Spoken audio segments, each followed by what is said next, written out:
una fuerza que no sale del camino, una masa que se hace notar. La juventud de hoy, un pilar fundamental. Jóvenes de revolución, presenten la batalla y a Cuba ponle corazón.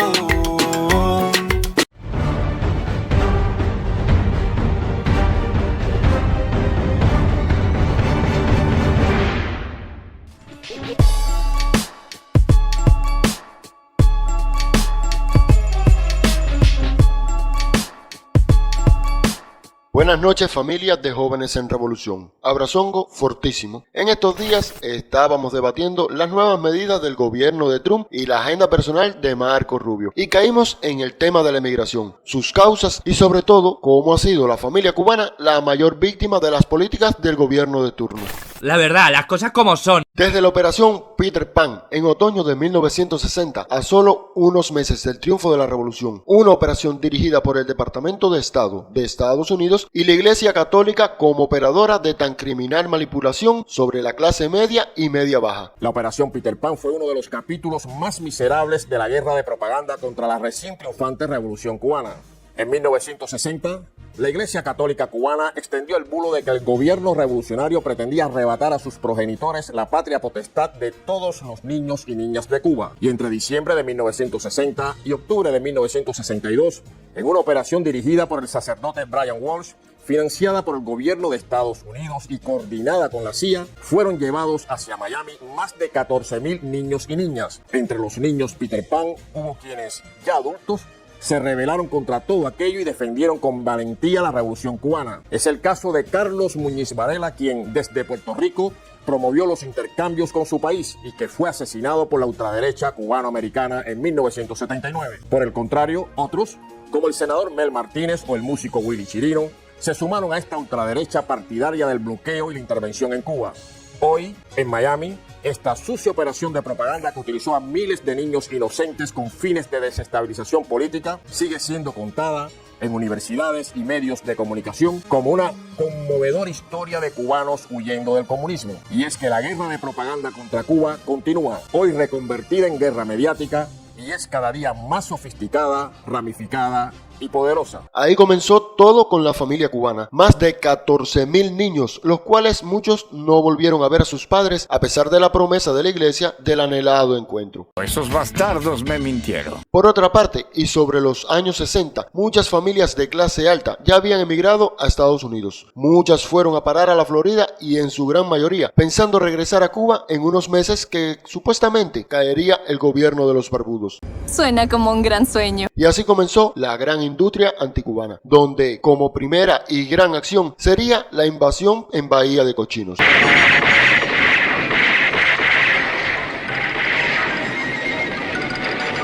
Para ellos armaron con jóvenes cubanos emigrados la Brigada 2506. Se organizaron y recaudaron suficiente cantidad de dinero para uniformarlos, entrenarlos, alimentarlos, armarlos, etc. Claro, siempre apoyados también con la mano negra de la CIA. Claro. Los más afortunados regresaron con el dolor de la derrota. Otros encontraron la muerte a manos de nuestro pueblo uniformado defendiendo nuestra revolución. Esta clase burguesa y adinerada que se asienta en la Florida son quienes comienzan a alimentar la gran industria de la contrarrevolución, aupada por el Departamento de Estado, quienes veían como peligro económico político a sus intereses en la isla.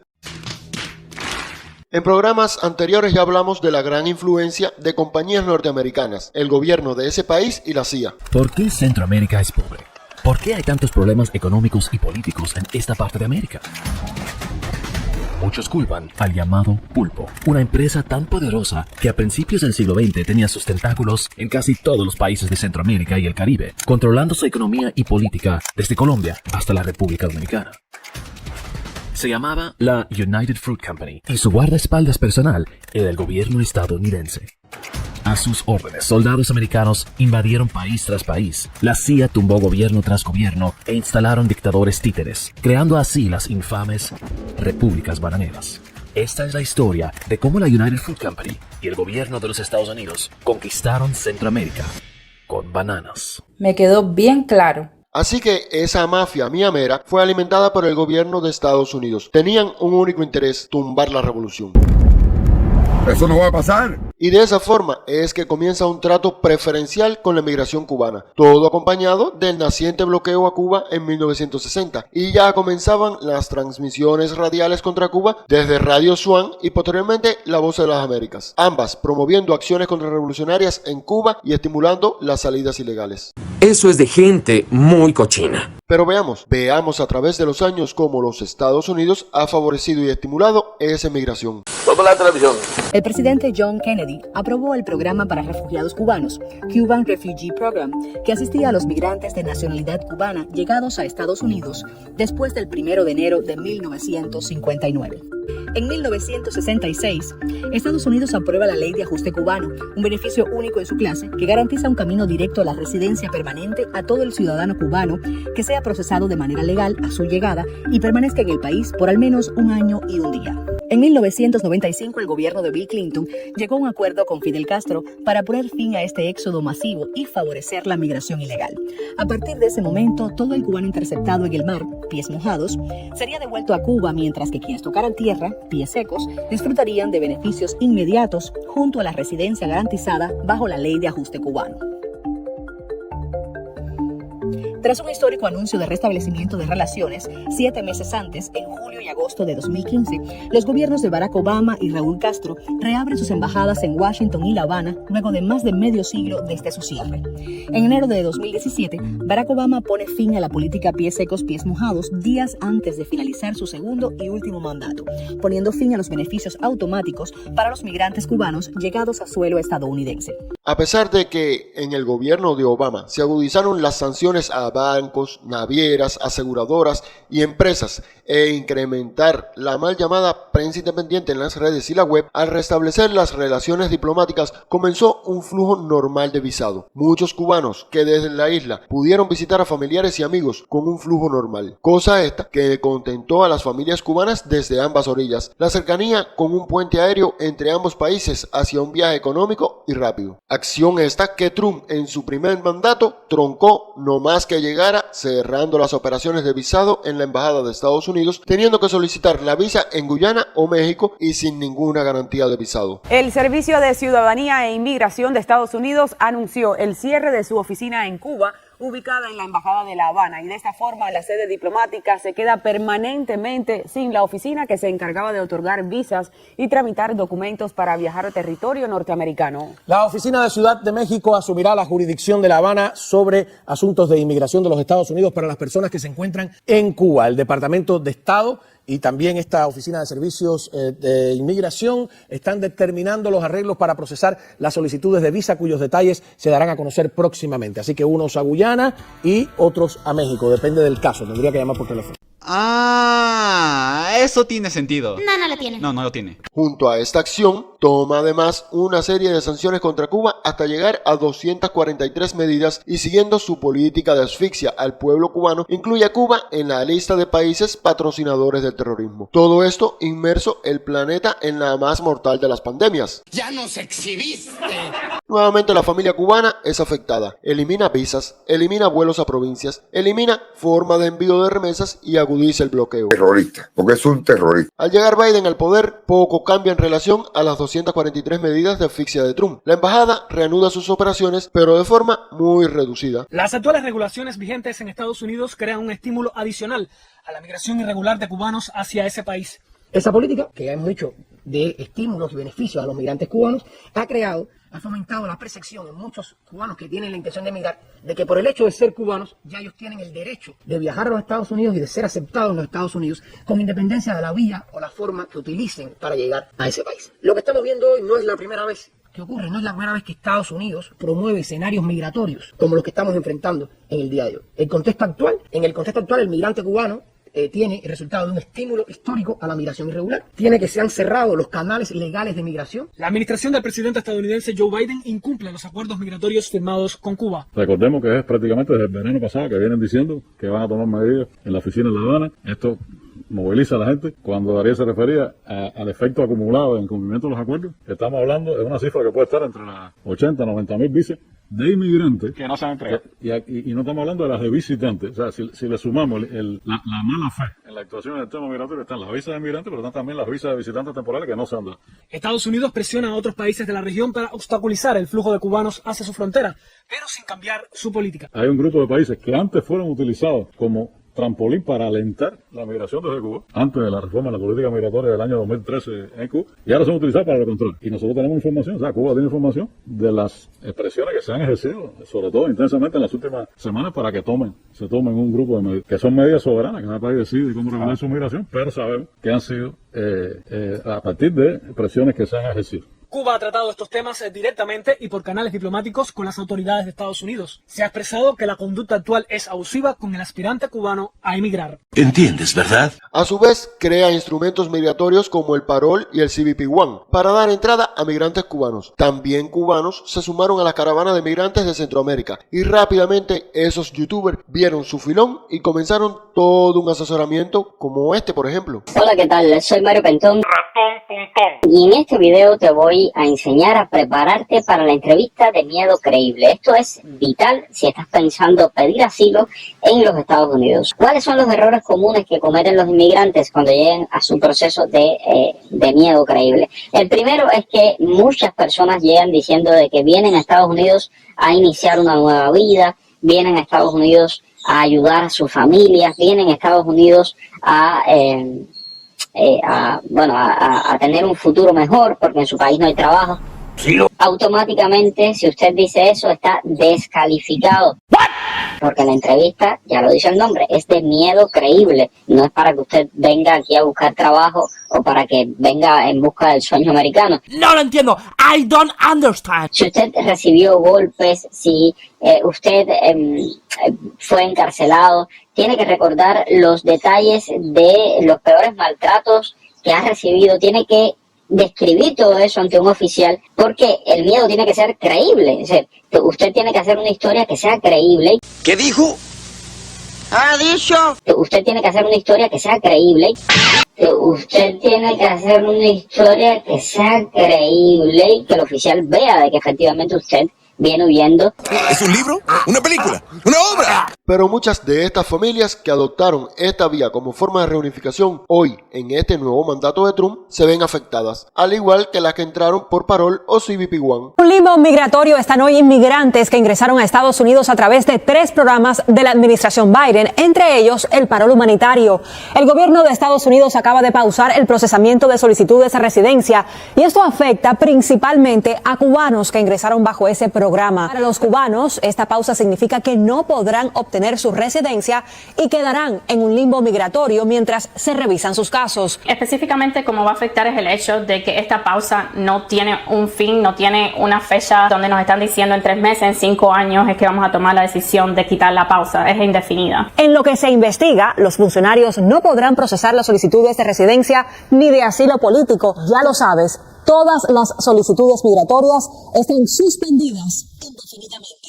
Trump va contra la emigración y en esta operación la migración cubana no está exenta. Y es que después de haber declarado durante años que nuestra emigración es económica, Marco Rubio descubre que es cierto desde hace un tiempo atrás y se pregunta si la ley de ajuste cubano es justa. Si estás huyendo de la persecución, ¿cómo puede ser que un año después estés pasando los veranos en Cuba? ¿Cómo puede ser que estés viajando de 6 a 8 veces al año a Cuba? Fue la crítica del senador republicano Marco Rubio a quienes solicitan asilo en Estados Unidos y luego regresan de visita a la isla. Es una muy buena pregunta, la verdad. Ahí lo vieron, familia. Se les cae el cartelito de que vienen huyendo de la dictadura. A todos los que creían que iban huyendo de la dictadura, espero que comprendan que aunque parezca mentira, el cubano emigra huyendo del bloqueo asfixiante. Pero, ¿por qué a Estados Unidos, que es el país que impone sanciones y bloqueos? Esa es una excelente pregunta. Sí, pues por las facilidades y ayuda que brindan a los emigrantes cubanos. Pero hoy la familia cubana sufre en las dos orillas. Quienes vivimos en Cuba sufrimos las consecuencias de un bloqueo y sanciones impuestas a nuestro pueblo por el gobierno de Estados Unidos. Aquellos que viven en los Estados Unidos viven la cacería de migrantes hoy en día, después de años donde se estimularon esta migración. En fin, las familias cubanas son las primeras víctimas, son instrumento de la las políticas del gobierno de Estados Unidos contra Cuba, que siempre ha exigido el pleno funcionamiento de la embajada con relación al visado. Hemos hecho un recorrido en este programa por más de 60 años de migración de la comunidad cubana, pero para concluir, estas palabras del periodista Oliver Zamora resumen lo demostrado en este programa.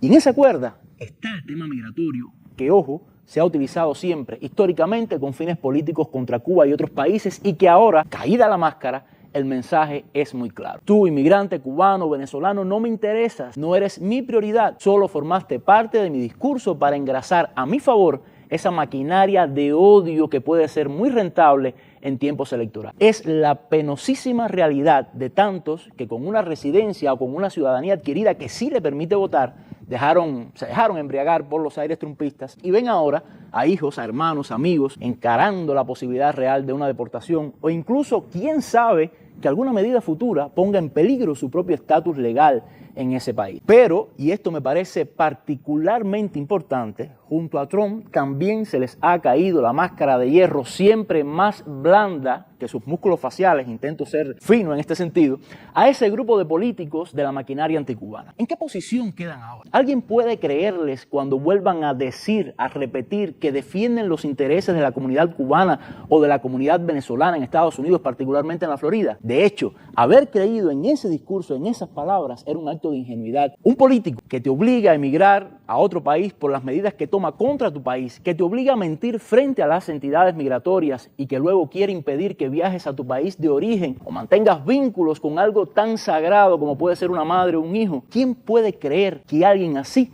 puede representar? Esos políticos se representan a sí mismos, defienden sus propios intereses y sus intereses pasan hoy por sobrevivir a un contexto en el que un dedo de Trump apuntándoles puede destruir en segundos una carrera de años. Más aún cuando ese grupo ha engañado a Trump con promesas y estrategias fallidas que han puesto al mandatario en ridículo. Me refiero a esas caídas del gobierno venezolano, del gobierno cubano que no llegan. En un contexto además, y esto también es importante, en el que la Florida ha dejado de ser un estado pendular para ser totalmente republicano. ¿Qué quiere decir esto? Que no es necesario ir allí a prometer nada ya y que ellos, como políticos, pierden influencia a nivel federal. Podríamos seguir hablando del tema, pero lo trascendental aquí, en mi opinión, es que en un momento tan adverso, esa comunidad cubana se detenga un momento en ese camino de odio y manipulaciones, respire profundo y saque cuentas según estas noticias y que le quede claro quién es quién en esta historia. Más claro ni el agua. Espérenme muy pronto que tenemos mucho más. Hasta aquí el tema principal, familia. Ahora los invitamos a reír un poco con los memes. Hello, hello.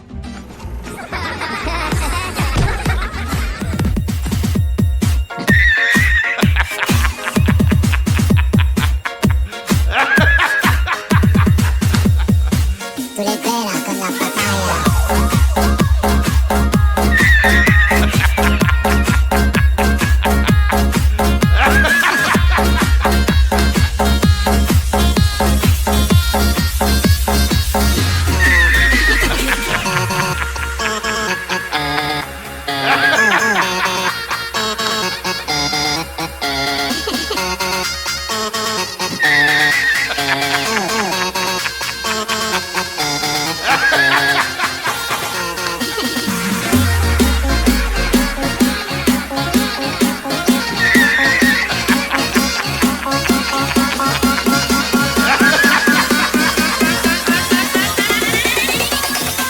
Tú le pegas con la papaya.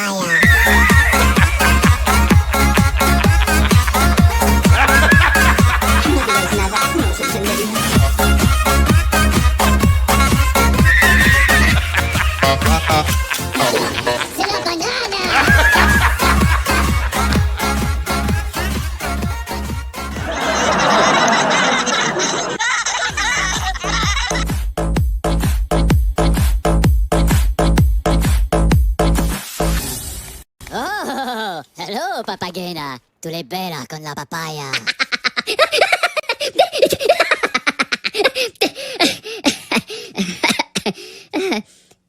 ¿No? Macareno. ¿No? ¿Te ha gustado este vídeo? Pues dale al botón y suscríbete a nuestro canal de YouTube. Una fuerza que no sale del camino, una masa que se hace notar. La juventud de hoy, un pilar fundamental.